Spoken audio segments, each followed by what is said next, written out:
and our school year is done. So we're going to see how much of chapter 3 we get through. Because I'd rather not, I mean, if you get them right, there's no reason to belabor it. But if we need to examine it, we are going to. So that means if we don't get through everything, I'll stop in time to show you the next lesson. And then this might be the last one I give you. Do you know what? We might spend the next 2 weeks just going over what you've done. And start fresh next year. But first of all, we have learned first and second declensions in this book.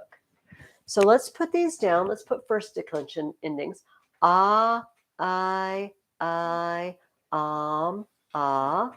I, arum, is, as, is. And second declension. Us, e, o, e, orum, is, os, is. So the next one is chapter 4, the neuter. What were you saying, Luke? Neuter, second declension neuter. Okay, we'll put that up in a minute because that's the next thing. We haven't in this book. We haven't done that yet. And remember our cases: nominative, genitive, dative, accusative, ablative. What does nominative do? Genitive, dative.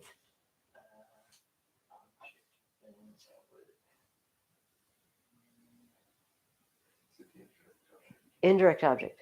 Accusative. Ablative. There you go. There you go. Okay.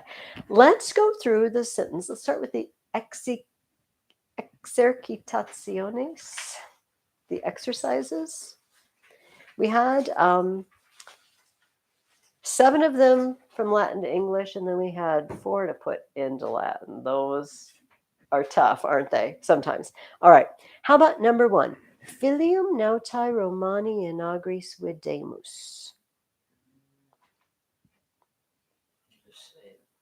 Just take a chance, Luke. It's okay. We see the son of a Roman sailor in the field. That's perfect. It's one thing. You say in the field? Yeah. Okay, so look at agris. Look at the Latin. Go ahead and find it. I know, I'm sorry, you've got all these papers.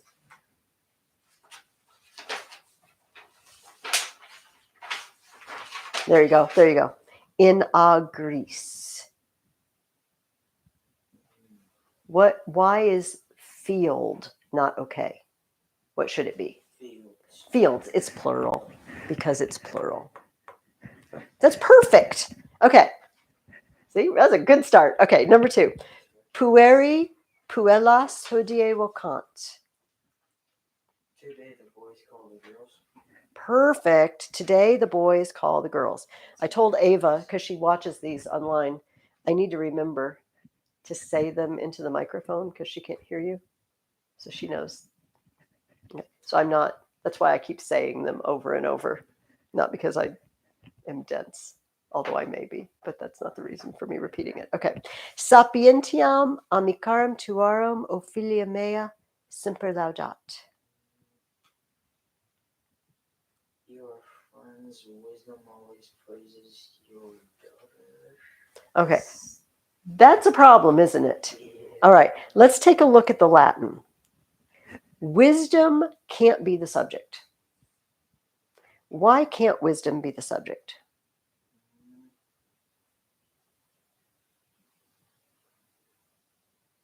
Because it doesn't have a nominative. Yeah, it's got an am ending. What does it have to be?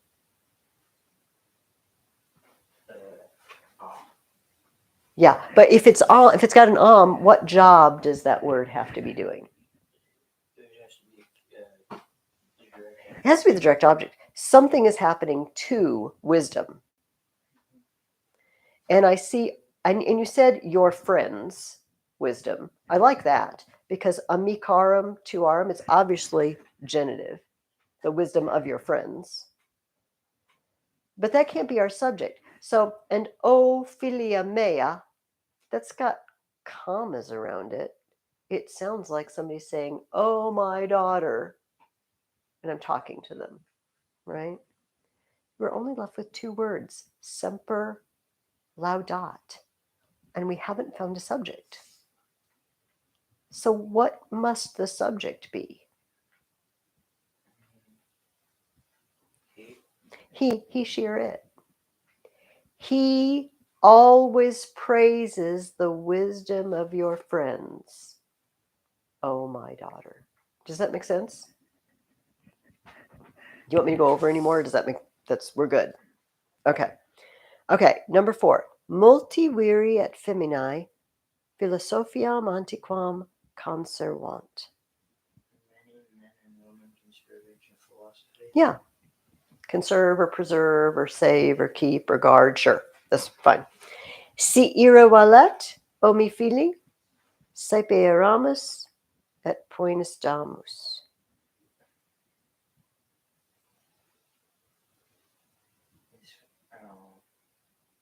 This one's really good. Okay. How about si ira valet? Let's just stick with that. If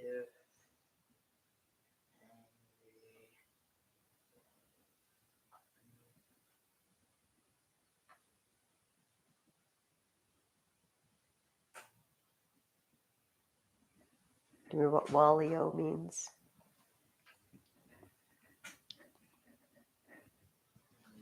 It means be strong. So if anger, I heard you say angry. Remember, anger is a thing. It's a noun. Angry is an adjective. It describes people. And this is anger. If anger is strong, omifili,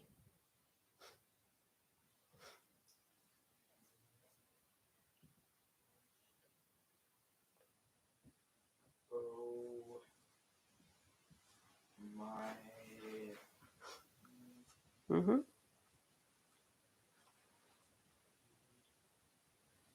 son, Oh, my son. So he's talking to his son. Oh, my son, if anger is strong, now let's just take the next two words. Saipe eramus. often we ought to Remember what arrow means?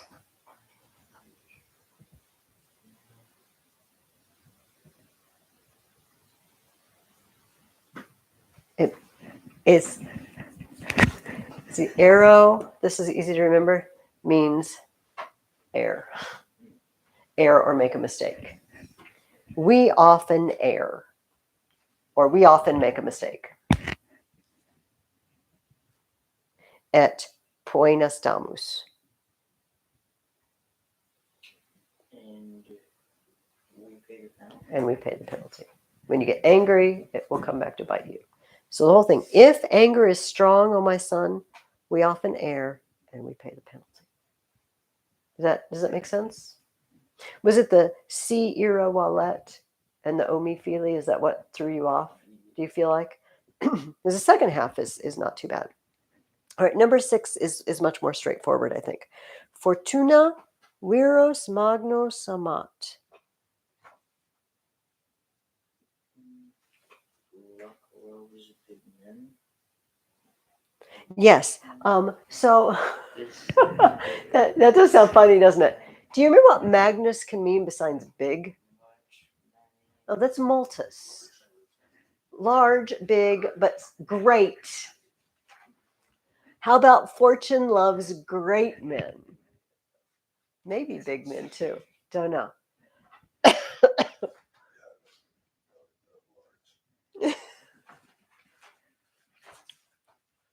Agricola filiabus pecuniam dat.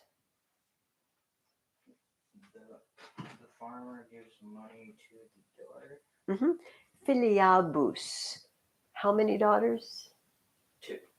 Yeah, or more than 2. More than one. We don't know how many. Filiabus. Remember, that's the episode where we would expect it to be filiis, but it's not because it would be the same as filius son in that. So they just make us do it weirdly. to distinguish the daughters.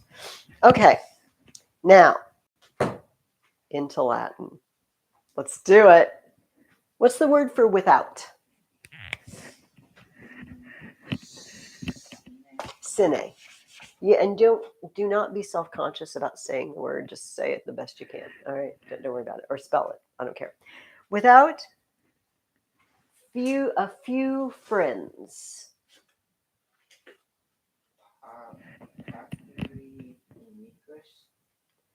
Uh, does it look like this? What you wrote? Okay, so let's talk about this for a little bit. Sine is a preposition, and it says in our vocabulary list that sine, and this was in. You should write the chapter numbers on your vocabulary. Sine, preposition plus ablative. Okay, so we need to do something. We need to put ablative. These are the right words, few and friend, but we need it to have ablative ending. Few friends. What ending should we put on them?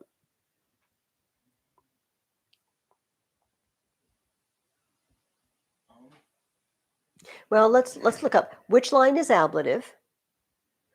Nominative, genitive, dative, accusative, ablative. Ablative is the bottom one. And it needs to be plural because it's friends. Is. Paucis, amicis. Did you follow that whole thing? And so I did it because sine always takes the ablative. And I know that it's plural. It wouldn't even matter whether it was girlfriends or boyfriends. It would still be the same ending in the plural. Okay. Sine paucis amicis. Life.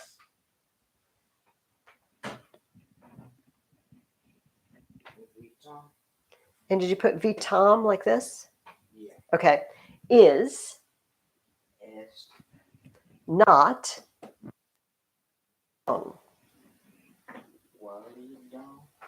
walidam. Did we learn walidus already? Oh, okay. Okay. You know what? That is potentially an okay choice. I'm going to show you what the choice I think they meant.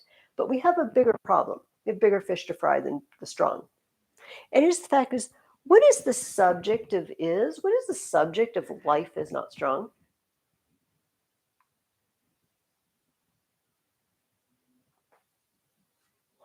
Mm-hmm. Is this a subject ending? No, it's not. What would a subject ending be? We top. Life is not, and then if we use this, it would have to match, wouldn't it? Mm-hmm. I'm going to make another suggestion in this book, since they hadn't taught you that word, which kudos, good for you for conjuring up that word out of Latin Alive. Very proud of you. We have learned another word. We would say known wallet. Be strong. And we wouldn't have to use the est because the be idea is in that. So there's two ways to say the same thing. Not so concerned about you not using this. Mostly the fact that we have to put a subject ending on it if it's a subject. Okay, makes sense? All right, excellent. All right, let's move on to the next one. Number 9, today,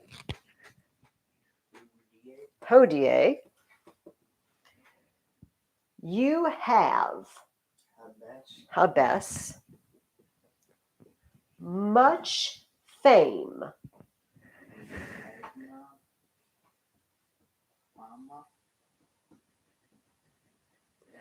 In, it's a very easy one, in your country.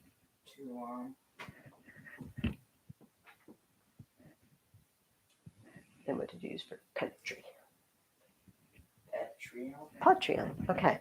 All right, let's take a look at this. Today, have. Beautiful. What's the subject of you have? This is an easy question because I just said it. No, you have. What's the subject of just those two words? You. You is the subject. You have what in this sentence? What do you have? Okay. And so what is that doing? What's the job?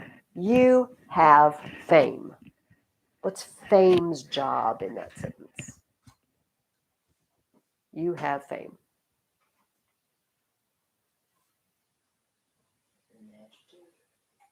No, because I'm not even dealing with it. Actually, I'm going to write it out in English. You have fame. Let's just write it. Okay. Have is the verb, right? Who has? You. Subject. You have what? You have fame. What? It's a direct object. Is that a direct object ending? No, it's not. Give me a direct object ending. And since it's great fame, they have to match. Make sense? All right. So let's check this. In. Now, this one gets a little trickier because sometimes in takes the accusative, sometimes in takes the ablative. When it takes the accusative, I'm going into. I'm walking into the room, right? I ran into the door. And I would use accusative. When it's just in or on, we use the ablative. Which one do you think? Does it sound like you have much fame into your country? Is the fame going into your country? I don't think it is. I think maybe it's just in your country. So what we're going to need is ablative endings, aren't we? Does that make sense? I know. Are you getting frustrated? Okay, a little bit. All right, we're gonna do the last two into Latin. We're gonna just forge ahead. Then we'll go through as many ancient sentences and the grass is greener as we get through. All right, but at 10:05 after, maybe I'm going to stop us and we're going to look at next week's. Okay, next up, we see. Deemus, love it. We see great fortune.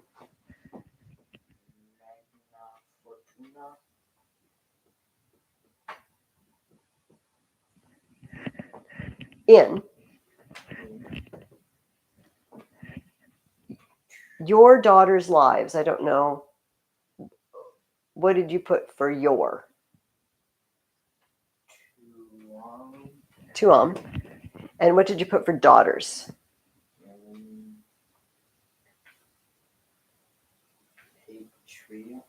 Oh, that's the one that was the one before.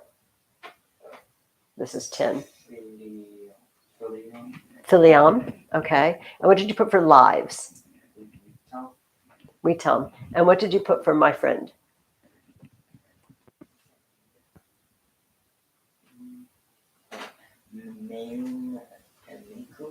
Okay. All right. We're going to check it out because I think we need to maybe look at it closer at some things. Okay. We see fortune. That's what the basic first part says. What's the verb? We see fortune. See. Who sees? That's the subject. We see what? We see what's it doing? What ending do I need? And since it's great fortune, we need double on. All right. In, we just said if it's not into, I don't think it's into their lives. I think it's in their lives. So we probably need ablative. Now, we have a lot of words here. Your, daughter, and life. But it's in what? We see great fortune in, is it in your, is it in daughters, or is it in lives? What do we see it in? Here, let me write this, because I think if you see it written, it will help you. In your daughters, with an apostrophe, lives. All right. What does the in actually go with of all those words? What do you think it's in? Lives. Because it can't, this is possessive, isn't it? It can't be in. So in lives. In lives. So we already said it's going to be ablative and it's going to be plural. What is ablative plural? What can I put there?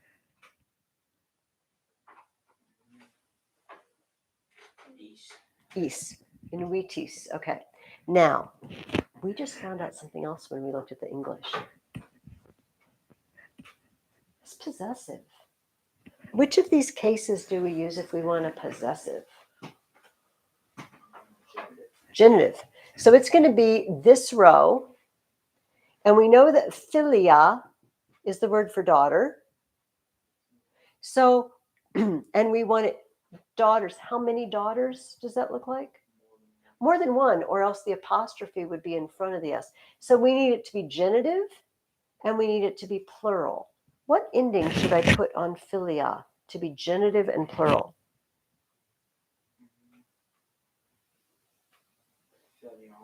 Filiarum. And what does the your? Is it your lives or is it your daughters? It's your daughters. So it's going to have to match daughters. It's going to have to be genitive and plural. Does that make complete sense to you? Okay. So we see the great fortune in the lives of your daughters, my friend. Now, I just don't, in the first week, I don't expect you to remember this at all. Okay. When I'm talking to my friend, right? We see great fortune in your daughter's lives, my friend. I'm talking to my friend. And when we talk to people, May turns into me, and second declension nouns turn into amiche, me amiche. That one, I'm not, like, you're kind of off the hook for that one. We want to, make sure we get direct object endings, but that I understand not catching that, okay? That's tough to remember. Okay, we have one more of these, Luke. Buckle up. We only have one more. He gives. Always.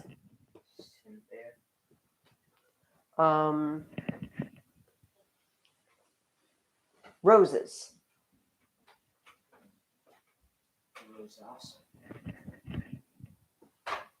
And then we have my daughters and sons.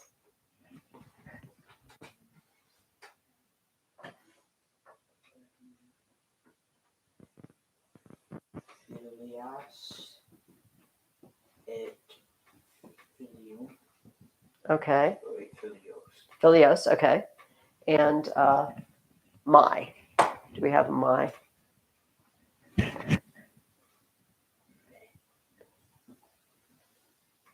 May, just like that? Yeah. Or did you have an ending on it? Okay, is that what you wrote? Okay, all right, let's do it.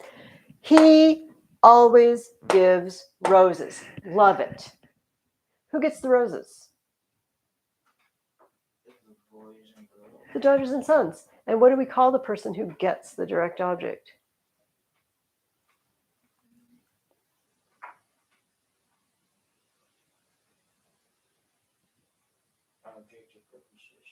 No. You know this one. You want to tell us who gets the direct object? What do we call that job? Indirect object. Which one of these is the indirect object? Dative. Okay, so let's take away let's put a new arrow. All right, our dative line.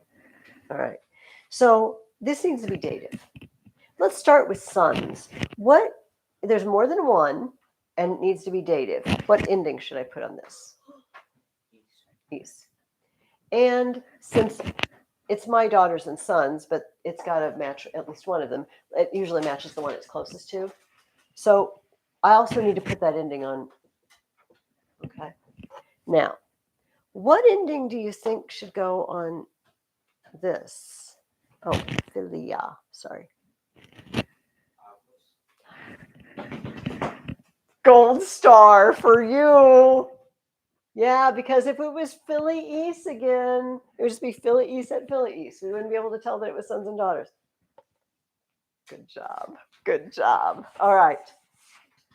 Okay. Let's look at these. Let's take about 5 more minutes. I don't think we're going to get through all of them. This is not a problem. And then I'm going to show you some stuff you can work on. Don't even necessarily expect you to get through all the next thing, because I think this is the last thing you're getting for the year. All right. Doesn't it feel good? It kind of feels good to even say it. This is the last thing I'm giving you for the year. This is the last paper I'm collecting this year. I like that. Okay. Sententiae antiquae. Ancient sentences.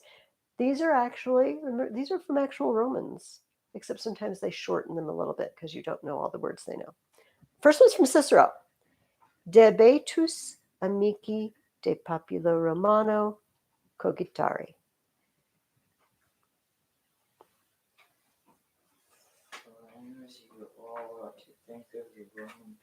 Yes, friends, you all ought to think about the Roman people.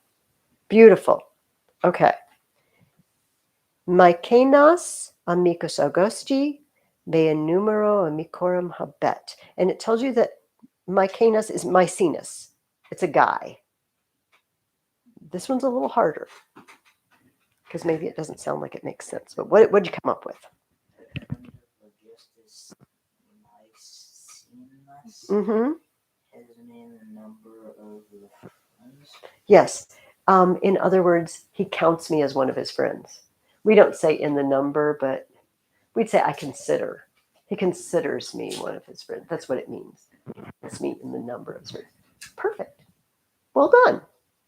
Maecenas, friend of Augustus, has me in the number of friends, of his friends. Okay. Libellus meus et sententiae meae vitas virorum monent.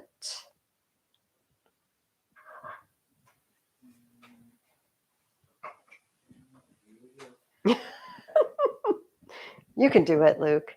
My little book, and the sentences warn the gate of men. Oh, you're so close. My little book and my sentences or my opinions warn vitas. That is not gate. Oh, it's the life. Life. Warn the lives of men. In other words, he's giving good advice in his book to tell you what to do. Porta. Is there another word that you were confusing that with? Porta. Via? That would be road or way. I don't know. Oh no, these things happen. Okay. Number 4. Pauci viri sapientiae student.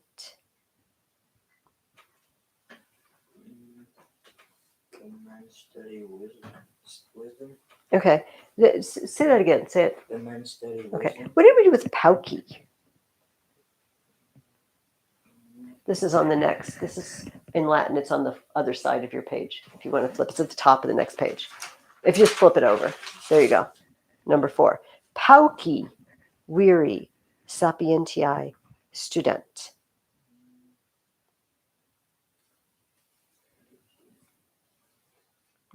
We used it in some sentences. Do you know what it means? Few. Few men. Now, you said few men study wisdom. Is that what you said? Okay. So take a look behind in the Latin, on the Latin page. It says studere plus dative. Here. Actually, here. Close it up again. I'm reading right here. Studere plus dative, be eager for. it actually doesn't mean study. It means be eager for, which I like this because the word study comes from the word to be eager. We're supposed to be eager for the things we study.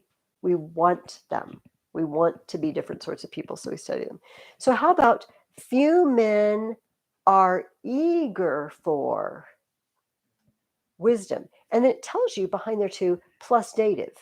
That's why sapientiae is dative. You hear few men study wisdom. It sounds like it would be the direct object, doesn't it? Study what? Study wisdom. But it says it takes the dative. Few men are eager for wisdom. Does that make sense? Okay. All right. The next one in 5, they gave you a word you haven't learned, and they didn't tell you what it means. It's adversus, and they just said English words adversary and adversity come from this. What do you think adversus means?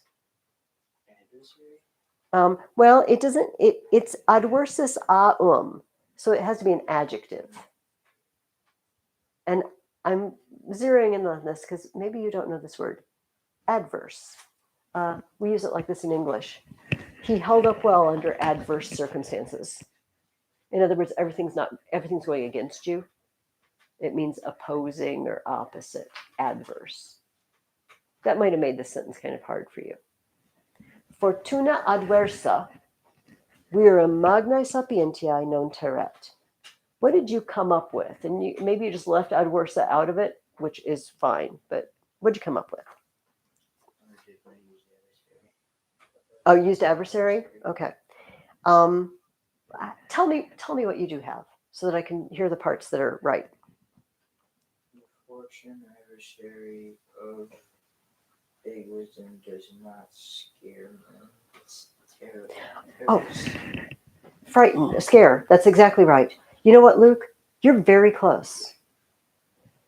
Fortune adversary obviously doesn't make any sense. But now that we know that it means adverse fortune, it means opposing fortune. Opposing fortune does not scare. Now, here's what you did. Look at the Latin with me. Look at number 5 with me. You said, well, instead of saying adversary, I'm going to say adverse, okay? Look at number 5 in Latin. Adverse fortune, and you said of great wisdom. But what is great wisdom next to? It's next to virum, a man of great wisdom. Now, if I move that around, listen to the sentence now. Adverse fortune does not scare a man of great wisdom. Is that better than fortune of great wisdom? That doesn't make sense. Usually when you see a noun and then it's followed by genitive, it goes with the thing it's next to. So of great wisdom doesn't go with fortune. It goes with the man because they put them next to each other. Does that make sense? Okay, we are doing one more sentence. And then I'm handing this out and we're looking at it. Kaimon, who's a person, vir magnae famae, magnam benevolentiam habet. Oh, and they didn't tell you what benevolentia means either, because they think you know it means benevolence. It means kindness or mercy. Okay.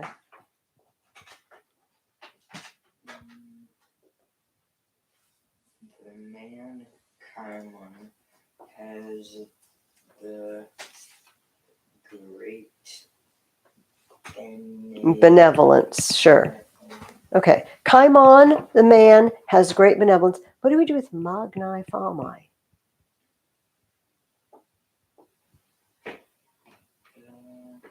We just leave it out because we didn't like it.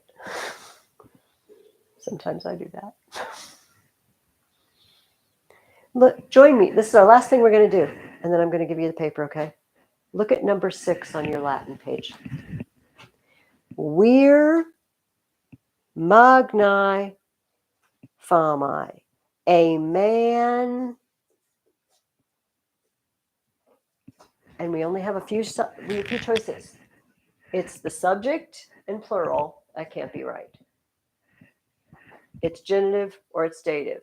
is something being given to great fame? It doesn't sound like it. We only have one more choice. A man of magna fama. Great wisdom. Fama, fame. Cymon, a man of great fame, has great benevolence, kindness, mercy. Does that make sense? This is another deal where we have a genitive right after the thing it's possessing. We're magna fama. All right. This is tough. And this is also telling me maybe we want to switch it up and not use this book next year. Okay, but we only have 2 more weeks left, and we are going to. All right. This is chapter 4. This is, and by the way, remind me, we're stopping with Cymon. So next week we'll go over all of these together. All right. I'm going to go through every single one, and then we'll spend whatever you get done of this, and then the following week too. Okay. This is second declension neuter. E, O, O, E, orum, E, oh, orum, is, is. All right. That's it. That's all they teach you really in this one. And you already know this. I cut off some of the words. Great. Well, I have already emailed your parents this too. I will go home and make sure that it got scanned, and I will send you the rest of the vocabulary list. I'm so sorry. I'm so sorry. Actually, haha, that's not what we'll do. Everybody get a pen out. Get a pen.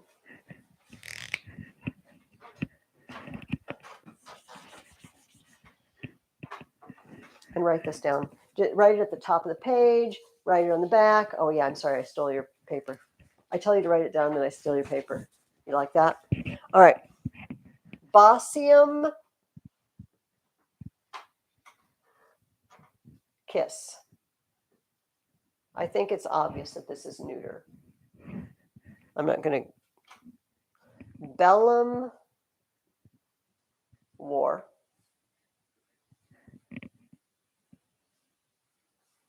I'm just going to write them down, okay? I know you're not keeping up with me, and it's okay. Concilium, plan, or advice.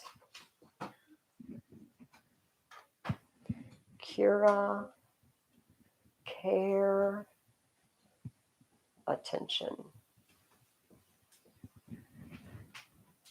Donum, you already know this one. Gift. Exitium, destruction. And magister, magistri, it's the nominative and the genitive, or magistra, if it's a lady, teacher. All right, those are the ones that are missing, that I did not weirdly decide to scan for you.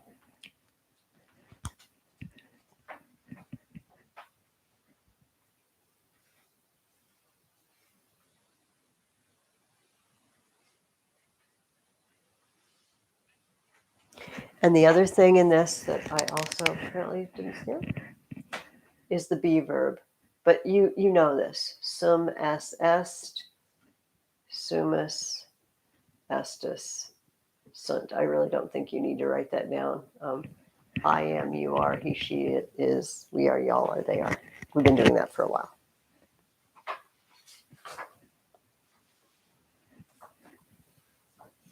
I'm so sorry, guys.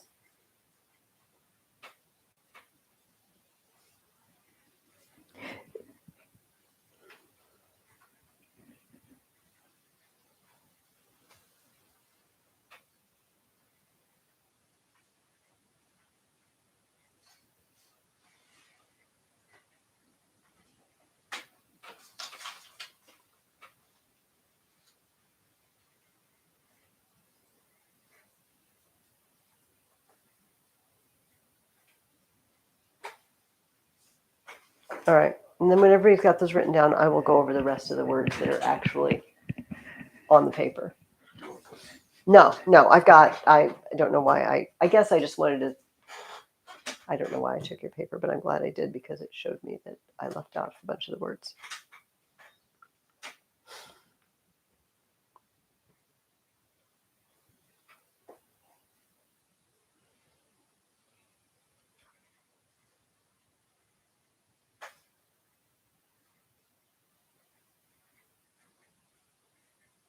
And then, if you want, I found a guy on YouTube that sings Disney songs in Latin. He's got We Don't Talk About Bruno. He's got Be Prepared from The Lion King. It's pretty awesome. Okay, I'm going to go through the rest of the words now. So starting here with mora. Mora means delay. So a moratorium in English is when governments do this. Like the Senate has put a moratorium on the vote. They just mean they're not going to vote on it yet. There's a delay. Nihil means nothing. I think you already know this. That was in the first list already. Oculus means eye. You know this because binoculars, you use two eyes for. A monocle, you only use one. And he's an oculist, an eagle of the ninth, so because he treats eyes. Officium means duty or service. It doesn't really mean office, although we get the word office from that. Duty or service. Otium means leisure or peace. Periculum means danger. Next one's easy. Remedium, remedy or cure. Okay. Bellus, bella, bellum, pretty, handsome, or charming. Do not confuse with bellum, war. That will make a completely different sentence, won't it? That was supposed to be pretty or handsome, and you translate it as war. Humanus means human, humane, cultivated, refined. Malus means evil, bad. Parvus means small. Stultus means foolish. Veros means true. And we have two verbs. And you've already learned both of them. Euo, euari, uiutum, help. And sum, esse, fui, futurum, be, the be verb. Work your way through what you can of the exercises and the ancient sentences. And on the very back page, there's also something called the rarity of friendship on the very back. We're going to do all of those, and that's all we're going to do for the rest of the year. All right, so pace yourself. We're going to spend 2 weeks working on the rest of this. And hopefully that will give us plenty of time to go over it all in class, okay? So maybe do like half of them. If you want, you can just do, we just count how many there are and just do half of it. Or you can do the even numbers, and the next week do the odd numbers or something like that. All right. Are there any questions? All right. I'm glad we're experimenting with this book a little bit because it tells me that maybe that this might not be the best choice for you next year. And we will check out this new book. It should be coming in the mail this week. The one for my class that I'm taking. We'll check it out. All right. Does anybody want to see some